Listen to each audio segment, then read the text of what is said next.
ಮನುಷ್ಯನಿಗೆ ಶಾಸ್ತ್ರಗಳು ಯಾವುವೋ, ಶಾಸ್ತ್ರವಲ್ಲದಿರುವವು ಯಾವುವೋ ತಿಳಿಯದೆ ಕಾಣಿಸಿದ ಪುಸ್ತಕಗಳೆಲ್ಲವನ್ನೂ ಶಾಸ್ತ್ರಗಳೇ ಅನ್ನುತ್ತಿದ್ದಾರೆ.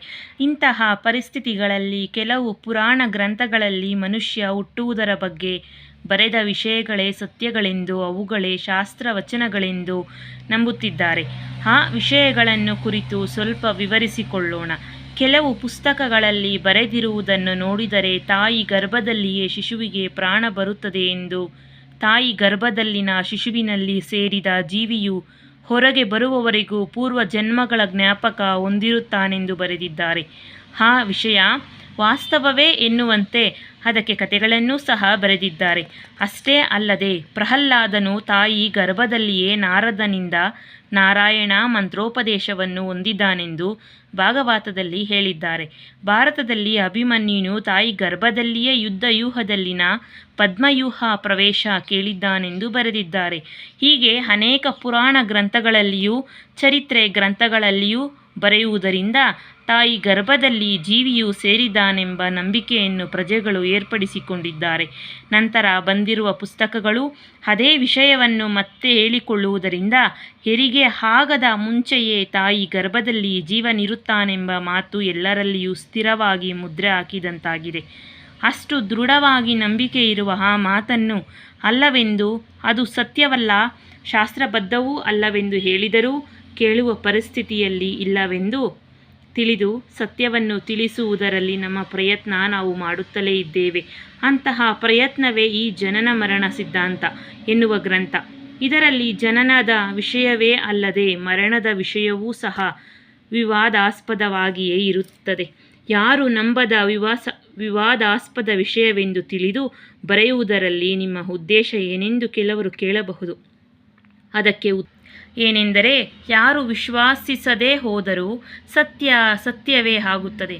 ಸತ್ಯವನ್ನು ತಿಳಿಸುವುದೇ ನಮ್ಮ ಉದ್ದೇಶವಾದ್ದರಿಂದ ಈ ಗ್ರಂಥವನ್ನು ಬರೆದಿದ್ದೇವೆ. ಇದರಲ್ಲಿನ ಜನನ ಸಿದ್ಧಾಂತದಲ್ಲಿ ಗರ್ಭಸ್ಥ ಶಿಶುವಿಗೆ ಪ್ರಾಣ ಇಲ್ಲವೆಂದು, ಜೀವಿಯು ಆ ಶಿಶುವಿನಲ್ಲಿ ಪ್ರವೇಶಿಸಿಲ್ಲವೆಂದು ಆ ಸಮಯದಲ್ಲಿ ಹೇಳುವುದು ನಡೆದಿದೆ. ತಾಯಿ ಪ್ರಸ್ತಾವಿಸಿದ ನಂತರ ಮೊದಲ ಶ್ವಾಸದಿಂದಲೇ ಜೀವಿಯು ಶಿಶು ಶರೀರದಲ್ಲಿ ಪ್ರವೇಶಿಸುತ್ತಿದ್ದಾನೆಂದು ಹೇಳುವುದು ಇದರಲ್ಲಿನ ಮುಖ್ಯ ಸಿದ್ಧಾಂತ. ಆ ಮಾತು ಕೇಳುತ್ತಲೇ ಇದರಲ್ಲಿನ ರಹಸ್ಯವೇನಿರುವುದೆಂದು ನೋಡದೆ, ಗ್ರಂಥವನ್ನು ಓದದೆ ಪಕ್ಕಕ್ಕೆ ಇಡುವವರಿದ್ದಾರೆ. ಅಂತಹದರಲ್ಲಿ ಹುಟ್ಟುವುದರ ಮೊದಲ ವಿಷಯವು ತಿಳಿಯದೆ ರಹಸ್ಯವಾಗಿಯೇ ಉಳಿದು ಹೋಗುತ್ತದೆ. ಆದ್ದರಿಂದ ಹೇಳಿದ ವಿಷಯಗಳನ್ನು ಪರಿಶೋಧನಾ ದೃಷ್ಟಿಯಿಂದ ನೋಡಿದರೆ ಕೊನೆಗೆ ಒಂದು ನಿರ್ಣಯಕ್ಕೆ ಬರಬಹುದು. ಯಾರೋ ಪೂರ್ವಕಾಲದಲ್ಲಿ ಹೇಳಿದವರ ವಿಷಯಗಳೇ ನಿಜವೆಂದುಕೊಂಡು ಈಗ ಎಷ್ಟೋ ವಿವರವಾಗಿ ಹೇಳಿದ ವಿಷಯಗಳನ್ನು ಬಿಡಬಾರದು. ಕರ್ಣನು ಕಿವಿಯಲ್ಲಿ ಹುಟ್ಟಿದಾನೆಂದು, ವಾಲಿ ಬಾಲದ ತುದಿಯಲ್ಲಿ ಹುಟ್ಟಿದಾನೆಂದು, ದ್ರೋಣನು ಬಟ್ಟಲಲ್ಲಿ ಹುಟ್ಟಿದಾನೆಂದು, ಮತ್ಸ್ಯವಲ್ಲಭನು ಮೀನಿಗೆ ಹುಟ್ಟಿದಾನೆಂದು ಬರೆದಿದ್ದಾರೆ. ಈ ಮಾತುಗಳೆಲ್ಲವನ್ನು ಈಗಲೂ ನಂಬುವವರಿದ್ದಾರೆ. ಆ ಸತ್ಯವನ್ನು ಸುಲಭವಾಗಿ ನಂಬುವವರಿರುವುದರಿಂದ ಕೇಳಿದ ವಿಷಯವನ್ನು ಹೌದೋ ಅಲ್ಲವೋ ಎಂದು ಆಲೋಚಿಸದಂತೆ ಒಪ್ಪಿಕೊಳ್ಳುವವರಿರುವುದರಿಂದ ಯಾರಿಗಿಷ್ಟ ಬಂದಂತೆ ಅವರು ಬರೆಯುವುದು ನಡೆಯುತ್ತಿದೆ.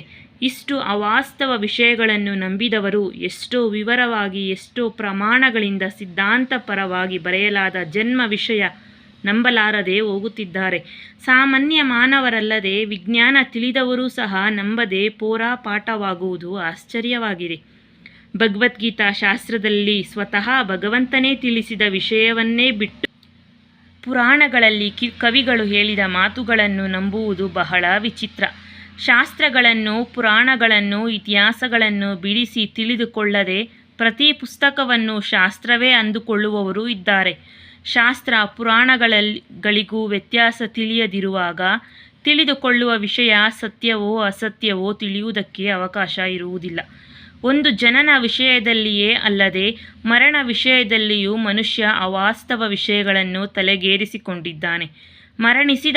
ಮರಣಿಸಿದವನನ್ನು ಮೊದಲು ಯಮಭಂಟರು ಯಮಲೋಕಕ್ಕೆ ಕರೆದುಕೊಂಡು ಹೋಗುತ್ತಾರೆಂದು, ಅಲ್ಲಿ ಜೀವನದಲ್ಲಿ ಮಾಡಿಕೊಂಡ ಪಾಪಗಳನ್ನು ಲೆಕ್ಕಿಸಿ ಅವುಗಳಿಗೆ ಯಮಧರ್ಮರಾಜ ಹೇಳುವ ಶಿಕ್ಷೆಯನ್ನು ಆದೇಶ ಮಾಡುತ್ತಾನೆಂದು, ಎಷ್ಟೋ ನರಕ ಯಾತನೆಗಳು ಅನುಭವಿಸಿದ ನಂತರ ಅಲ್ಲಿಂದ ದೇವದೂತರು ಸ್ವರ್ಗಕ್ಕೆ ಕರೆದುಕೊಂಡು ಹೋಗಿ ಅಲ್ಲಿ ಅವನ ಪುಣ್ಯವನ್ನು ಅನುಸರಿಸಿ ಇಟ್ಟುಕೊಳ್ಳುತ್ತಾರೆಂದು ರಂಭಾ, ಊರ್ವಶಿ, ಮೇನಕೆ ಮೊದಲಾದ ಸುಂದರಾಂಗಿಯರ ನಡುವೆ ಸುಖಗಳನ್ನು ಅನುಭವಿಸಿ ಪುಣ್ಯ ಮುಗಿದ ನಂತರ ಬ್ರಹ್ಮನ ಹತ್ತಿರಕ್ಕೆ ಹೋಗಿ ಹೊಸ ಬರಹ ಬರೆಸಿಕೊಂಡು ಮತ್ತೆ ಹುಟ್ಟುತ್ತಾನೆಂದು ಹೇಳಿದ್ದಾರೆ.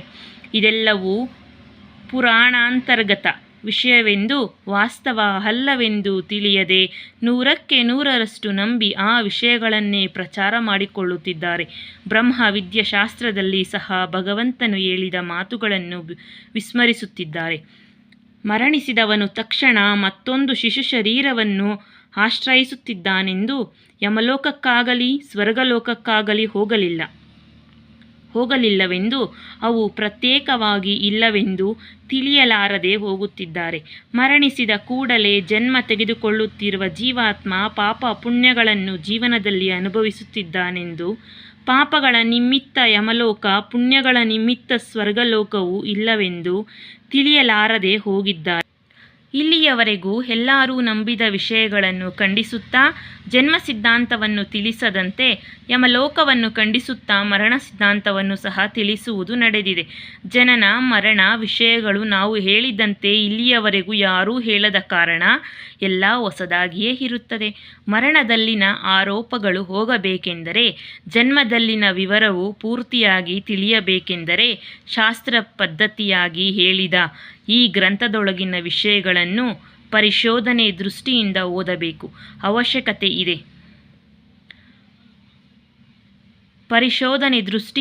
ಓದಬೇಕಾದ ಅವಶ್ಯಕತೆ ಇದೆ. ಕೊನೆಯವರೆಗೂ ಓದಿ ಯೋಚಿಸದೆ ಮಧ್ಯದಲ್ಲಿಯೇ ಬಿಡುವವರಿಗೆ ಏನೂ ಅರ್ಥವಾಗುವುದಿಲ್ಲ. ಜೀವನಕ್ಕೆ ಮೊದಲು ಕೊನೆಯಾದ ಹುಟ್ಟು ಸಾವುಗಳ ಬಗ್ಗೆ ತಿಳಿಯುವುದು ಎಷ್ಟು ಮುಖ್ಯವಾದ ವಿಷಯ.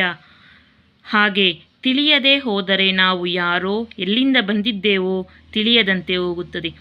ತನ್ನನ್ನು ತಾನು ಮರೆತು ತಾನು ಜೀವಾತ್ಮವೆಂಬ ವಿಷಯ ಪ್ರಜ್ಞೆ ಇಲ್ಲದೆ ಹೋಗಿ ನಾವು ಎಲ್ಲ ಬಿಟ್ಟು ಹೋಗುವ ದಿನ ಹತ್ತಿರವಾಗುತ್ತಿದೆ ಎಂದು ಮರೆತು ಹೋಗುತ್ತೇವೆ. ಒಂದು ವೇಳೆ ಅನಾರೋಗ್ಯ ಏರ್ಪಟ್ಟು ವೈದ್ಯರು ಈ ರೋಗಕ್ಕೆ ಔಷಧಿ ಇಲ್ಲವೆಂದು ಹೇಳಿದಾಗ, ಸಾವು ತಪ್ಪುವುದಿಲ್ಲವೆಂದು ತನಗೆ ತಿಳಿದಾಗ ತನಗೇನೋ ಹೊಸ ಉಪದ್ರವ ಬಂದಂತೆ ದುಃಖಪಡುತ್ತೇವೆ. ಸಾವು ಸರ್ವಸಾಧಾರಣವೆಂದು ತಿಳಿಯಿರಿ.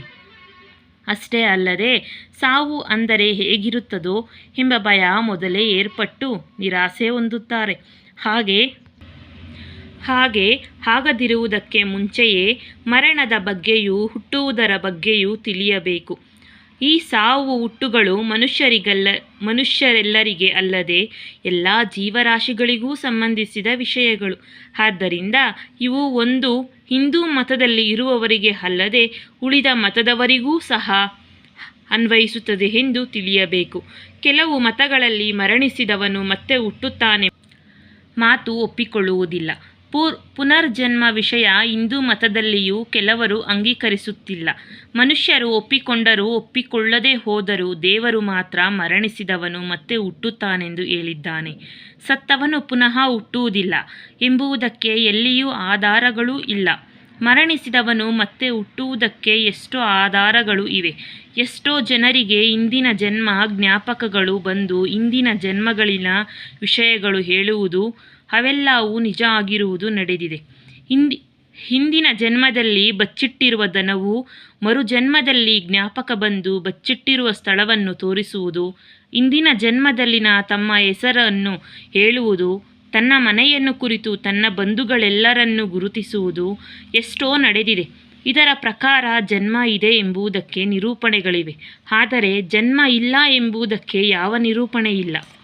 ಜನ್ಮಗಳೇ ಇಲ್ಲ ಎಂಬುವವರು ಜನ್ಮ ಸಿದ್ಧಾಂತವನ್ನು ಅಂಗೀಕರಿಸದೆ ಹೋದರೂ ಎಲ್ಲ ಮತಗಳ ಮನುಷ್ಯರು ಸಾವನ್ನು ಅಂಗೀಕರಿಸಬೇಕಾದ್ದೇ. ಕೆಲವರಿಗೆ ಜನನ ಸಿದ್ಧಾಂತದಲ್ಲಿ ಕೆಲಸವಿಲ್ಲದಿದ್ದರೂ ಮರಣ ಸಿದ್ಧಾಂತವನ್ನು ಎಷ್ಟೋ ಮತದವರು ತಿಳಿದುಕೊಳ್ಳುವುದು ಅಗತ್ಯ. ಸಾವು ಹುಟ್ಟುಗಳು ನಮ್ಮ ಕಣ್ಣೆದುರಿಗೆ ನಡೆಯುತ್ತಿರುವ ವಿಷಯಗಳನ್ನು ನಾವು ಹೇಳಿದರೂ ಸಿದ್ಧಾಂತಗಳು ಸಹ ಇಲ್ಲಿ ನಡೆಯುವವೆ. ನಾವು ಹೇಳಿದ ಮಾತುಗಳನ್ನು ನಡೆದ ಸಂಘಟನೆಗಳಿಗೆ ಹೋಲಿಸಿ ನೋಡಿಕೊಂಡರೆ ನಮ್ಮ ಮಾತು ಸತ್ಯವೋ ಅಸತ್ಯವೋ ತಿಳಿಯುತ್ತದೆ. ಆಧ್ಯಾತ್ಮಿಕ ವಿಜ್ಞಾನ, ಸೈನ್ಸ್ ಎನ್ನುವ ಎರಡು ವಿಧಾನಗಳು ಇವೆ. ಇಲ್ಲಿ ಮುಖ್ಯವಾದ ಚರ್ಚೆ ಏನೆಂದರೆ, ಆಧ್ಯಾತ್ಮಿಕ ಮೊದಲು ಹುಟ್ಟಿದೆಯಾ, ವಿಜ್ಞಾನ ಮೊದಲು ಹುಟ್ಟಿದೆಯಾ ಎನ್ನುವುದು ಪ್ರಶ್ನೆ. ಇದಕ್ಕೆ ಉತ್ತರ ಏನೆಂದರೆ, ಸೈನ್ಸ್ ಎನ್ನುವುದು ಮನುಷ್ಯನ ಮೆದುಳಿನಲ್ಲಿ ಉತ್ಪನ್ನವಾದ ಪರಿಶೋಧನಾ ಯೋಚನೆಯಿಂದ ಹುಟ್ಟಿದೆ. ಎಷ್ಟು ದೊಡ್ಡ ವಿಜ್ಞಾನವಾದರೂ ಮನುಷ್ಯನಿಂದ ಬರಬೇಕು.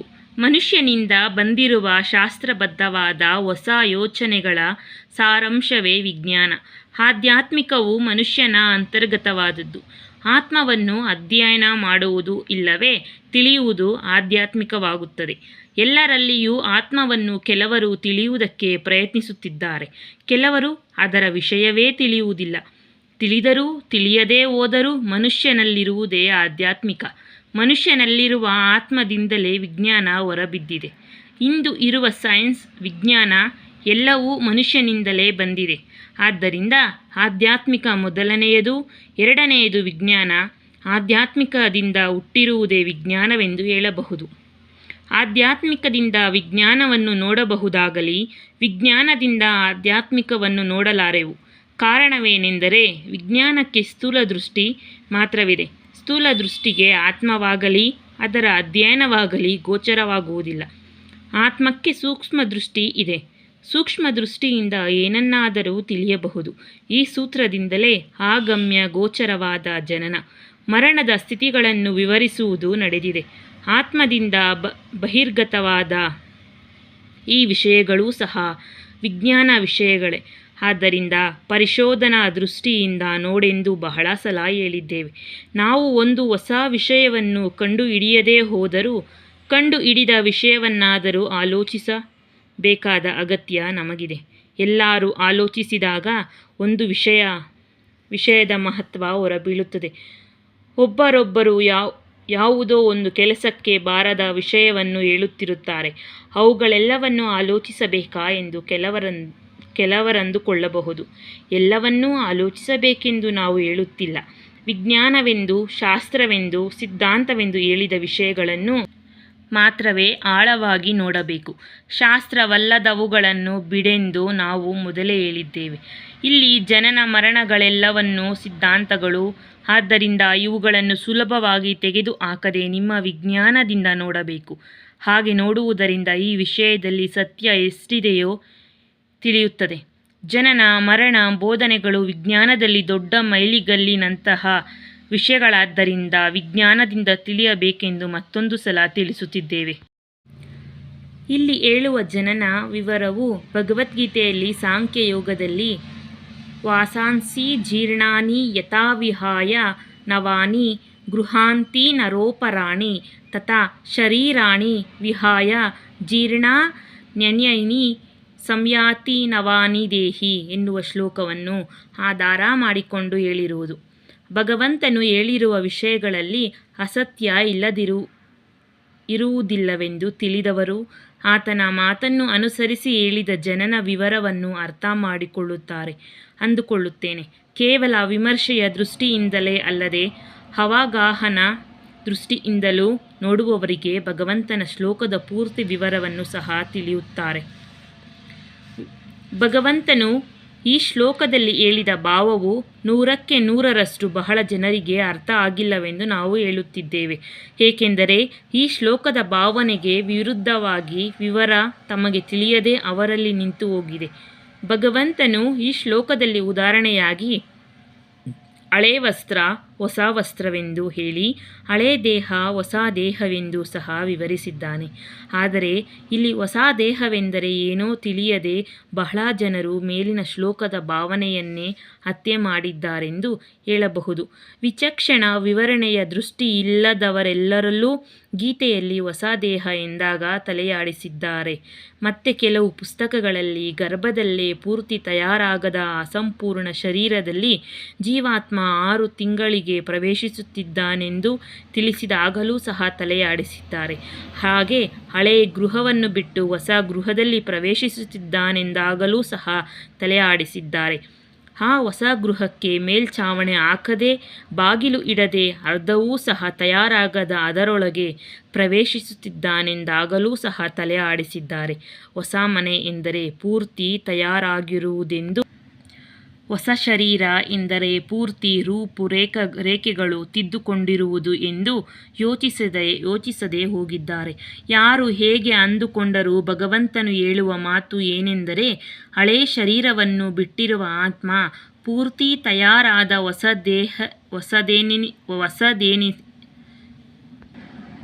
ಹೊಸದೆನಿಸಿಕೊಂಡ ಶರೀರದಲ್ಲಿ ಸೇರುತ್ತಿದೆ ಎಂದು ತಿಳಿಸುತ್ತಿದ್ದಾನೆ.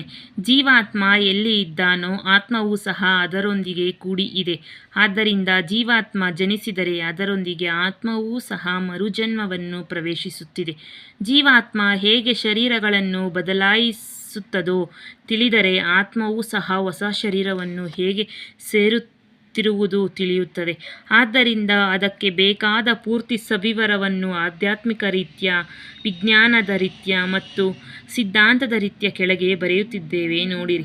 ಸ್ತ್ರೀ ಪುರುಷ ಸಂಯೋಗದಲ್ಲಿ ಪುರುಷನ ವೀರ್ಯ ಸ್ತ್ರೀ ಯೋನಿ ಮಾರ್ಗವಾಗಿ ಪ್ರವೇಶಿಸಿ ಗರ್ಭಕೋಶವನ್ನು ಸೇರಿ ಅದರಲ್ಲಿ ಶರೀರವಾಗಿ ತಯಾರಾಗುವುದಕ್ಕೆ ಪ್ರಾರಂಭವಾಗುತ್ತದೆ. ಪುರುಷನ ವೀರ್ಯವು ಸ್ತ್ರೀ ಗರ್ಭದಲ್ಲಿ ಪೂರ್ತಿ ಶರೀರವಾಗಿ ತಯಾರಾಗುವುದಕ್ಕೆ ಸುಮಾರು 9 ತಿಂಗಳ ಕಾಲ ಬೇಕಾಗುತ್ತದೆ. ಸ್ತ್ರೀ ಗರ್ಭದಲ್ಲಿ ಮಾವಿ ಎಂಬ ಚೀಲದಲ್ಲಿ ಪೂರ್ತಿಯಾಗಿ ತಯಾರಾದ ಶಿಶು ಶರೀರವು ಜೀವ ಇಲ್ಲದಿರುವುದು ಬಹಳ ಜನರಿಗೆ ಇದು ತಿಳಿಯದ ವಿಷಯವಾಗಿದೆ. 6ನೇ ತಿಂಗಳಲ್ಲಿ ಶಿಶು ಶರೀರಕ್ಕೆ ಪ್ರಾಣ ಬರುತ್ತದೆ ಎಂದು ಬಹಳ ಜನರು ತಿಳಿದುಕೊಂಡಿದ್ದಾರೆ. ಆದರೆ ತಾಯಿ ಗರ್ಭದಲ್ಲಿರುವ ಶಿಶುವಿಗೆ ಪ್ರಾಣ ಬರುವುದು ಅಸತ್ಯ. ಗರ್ಭದಲ್ಲಿ ಪೂರ್ವಜನ್ಮ ಜ್ಞಾಪಕ ಹೊಂದುವುದು ಪೂರ್ತಿ ಅಸತ್ಯ. ಇಲ್ಲಿ ಕೆಲವರಿಗೊಂದು ದೊಡ್ಡ ಸಂಶಯ ಏರ್ಪಡಬಹುದು. ಅದು ಏನೆಂದರೆ, ಶಿಶು ಶರೀರದೊಳಗೆ ಪ್ರಾಣ ಬರದಿದ್ದಲ್ಲಿ ಗರ್ಭದಲ್ಲಿನ ಶಿಶುವು ಕದಲುತ್ತಿರುವಂತೆ ತಿಳಿಯುತ್ತಿದೆ. ಅದು ಹೇಗೆ ನಡೆಯುತ್ತದೆ? ಒಂದು ವೇಳೆ 6 ತಿಂಗಳಲ್ಲಿ ಪ್ರಾಣ ಗರ್ಭದಲ್ಲಿನ ಶಿಶುವು ಕದಲದಂತೆ ಇರುತ್ತದಲ್ಲವೇ? 6 ತಿಂಗಳಿಂದಲೇ ಕದಲಿಕೆಗಳು ನಡೆಯುತ್ತವೆ. ಆದ್ದರಿಂದ ಶಿಶು ಶರೀರಕ್ಕೆ ಪ್ರಾಣ ಬಂದಂತೆ ನಾವು ನಂಬುತ್ತಿದ್ದೇವೆಂದು ಕೇಳಬಹುದು. ಅದಕ್ಕೆ ನಮ್ಮ ಸಮಾಧಾನ ತಿಳಿಸುತ್ತೇವೆ. ದೂರದಿಂದ ನೋಡಿ ಹುಣಸೆ ಮರದಂತೆ ಇರುವ ಬನ್ನಿ ಮರವನ್ನು ಹುಣಸೆ ಮರವೆಂದುಕೊಂಡಂತೆ ಗರ್ಭದಲ್ಲಿ ಶಿಶುವಿನ ಕದಲಿಕೆಗೆ ಕಾರಣ ತಿಳಿಯದ ನಾವು ಗರ್ಭದಲ್ಲಿನ ಶಿಶುವಿಗೆ ಪ್ರಾಣ ಬರುತ್ತದೆ ಎಂದುದರಲ್ಲಿ ವಿಶೇಷವೇನಿದೆ? ಹತ್ತಿರಕ್ಕೆ ಹೋಗಿ ನೋಡಿದಾಗಲೇ ಹುಣಸೆ ಮರದಂತಿರುವ ಬನ್ನಿಮರ ಹುಣಸೆ ಮರ ಅಲ್ಲವೆಂದು ತಿಳಿಯುವುದು. ನಿಜವಾಗಲೂ ಗರ್ಭದಲ್ಲಿ ನಡೆಯುತ್ತಿರುವ ಬದಲಾವಣೆಗಳನ್ನು ಗಮನಿಸಿದಾಗಲೇ ನಮಗಿರುವ ಸಂಶಯ ತೀರುವುದು. ಆದ್ದರಿಂದ ಗರ್ಭದಲ್ಲಿ ಶಿಶು ಶರೀರವು ಹೊಂದುವ ಬದಲಾವಣೆಗಳನ್ನು ಕುರಿತು ತಿಳಿದುಕೊಳ್ಳೋಣ. ಸ್ತ್ರೀ ಗರ್ಭವು ಧರಿಸಿದ ಮೊದಲ ತಿಂಗಳಿಂದ ಸುಮಾರು 6 ತಿಂಗಳವರೆಗೂ ಶಿಶು ಶರೀರವು ತಯಾರಾಗಿ ಆಕೃತಿಯನ್ನು ಸೇರಿಕೊಳ್ಳುತ್ತದೆ. 6 ತಿಂಗಳವರೆಗೂ ಶಿಶು ಶರೀರವು ತಯಾರಾಗುವಂತೆ ತಾಯಿ ಶರೀರದಲ್ಲಿನ ನಾಡಿಗಳೇ ಮಾಡುತ್ತವೆ. ತಾಯಿ ಶರೀರದಲ್ಲಿನ ಬ್ರಹ್ಮನಾಡಿಯಿಂದ ಹೊರಟ ಕೆಲವು ನರಗಳು ಗರ್ಭಕೋಶವನ್ನು ಆಕ್ರಮಿಸಿ ಶಿಶು ಶರೀರದಿಂದ ಹೊಕ್ಕಳ ಮುಖಾಂತರ ಸಂಬಂಧ ಹೊಂದಿ ಆ ಶರೀರವನ್ನು ಬೆಳೆಯುವಂತೆ ಮಾಡುತ್ತವೆ. ತಾಯಿ ಶರೀರದಲ್ಲಿ ಭಾಗಗಳಾಗಿ ಜೀರ್ಣಾಶಯ, ಗುಂಡಿಗೆ, ಪಿತ್ತಕೋಶ ಮೊದಲಾದ ಅವಯವಗಳು ಇದ್ದಂತೆ ಗರ್ಭವನ್ನು ಸಹ ಒಂದು ಭಾಗವಾಗಿ ಲೆಕ್ಕಿಸಿಕೊಳ್ಳಬೇಕು. ಜೀರ್ಣಾಶಯ, ಗುಂಡಿಗೆ ಮೊದಲಾದ ಅವಯವಗಳನ್ನು ನಾಡಿಗಳು ಆಕ್ರಮಿಸಿ ಯಾವ ವಿಧವಾಗಿ ಕದಲಿಸುತ್ತಿವೆಯೋ ಆ ವಿಧವಾಗಿಯೇ 6 ತಿಂಗಳ ನಂತರ ಗರ್ಭದಲ್ಲಿನ ಶಿಶುವನ್ನೂ ಸಹ ಆಗಾಗ ಕದಲಿಸುತ್ತಿರುತ್ತವೆ. ಕುಂಬಾರನು ಮಡಿಕೆಯನ್ನು ಒಂದು ಆಕೃತಿ ಬರುವವರೆಗೂ ಒಂದೇ ಸ್ಥಿತಿಯಲ್ಲಿ ತಯಾರು ಮಾಡಿ ಒಂದು ಆಕೃತಿ ಏರ್ಪಟ್ಟ ನಂತರ ಮಡಿಕೆಯನ್ನು ತಿರುವಿ ಪೂರ್ತಿ ಸೋರೆಯಾಗಿ ಹೇಗೆ ತಯಾರು ಮಾಡುತ್ತಾನೋ ಹಾಗೆಯೇ ಆತ್ಮ ಬ್ರಹ್ಮನಾಡಿ ಮುಖಾಂತರ 6 ತಿಂಗಳವರೆಗೂ ಶಿಶು ಶರೀರವನ್ನು ಒಂದು ಆಕೃತಿ ಬರುವಂತೆ ಮಾಡಿ ಆ ನಂತರ ಆ ಶರೀರವನ್ನು ತಲೆ ಕೆಳಗಾಗಿಯೂ ಅಡ್ಡವಾಗಿಯೂ ಮತ್ತೆ ಇತರ ಸ್ಥಿತಿಗಳಾಗಿ ಮಾವಿಯಲ್ಲಿ ಆಗಾಗ ತಿರುಗಿಸುತ್ತಾ ಪೂರ್ತಿ ಆಕೃತಿ ಬಂದು ಜೀವಾತ್ಮ ಸೇರುವುದಕ್ಕೆ ತಕ್ಕ ರೀತಿಯಲ್ಲಿ ಶರೀರವನ್ನು ತಯಾರು ಮಾಡುತ್ತದೆ.